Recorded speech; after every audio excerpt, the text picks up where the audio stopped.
Menteri Energi dan Sumber Daya Mineral Bahlil Lahadalia hari ini menghadap Presiden Prabowo di Istana Merdeka untuk melaporkan hasil kerjasama bidang energi dengan Rusia. Menteri Bahlil menegaskan Rusia berkomitmen untuk menyuplai minyak mentah pada Indonesia untuk memenuhi kebutuhan dalam negeri. Selain BBM, Rusia juga berencana berinvestasi membangun kilang dan storage minyak di Indonesia.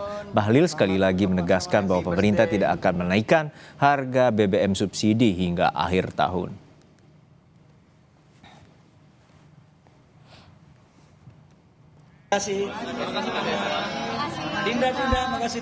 Di tengah kondisi global yang seperti ini, kita harus mampu mencari cadangan-cadangan minyak dari berbagai sumber.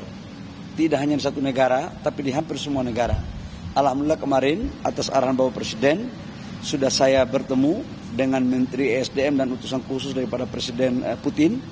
Dan kabarnya Alhamdulillah cukup menggembirakan bahwa kita akan mendapat pasokan crude dari Rusia dan juga dari pihak Rusia akan siap membangun beberapa infrastruktur yang penting dalam rangka meningkatkan cadangan dan ketahanan energi nasional kita. Bahwa harga BBM untuk subsidi tidak akan dinaikkan sampai dengan akhir tahun, insya Allah sampai selama-lamanya.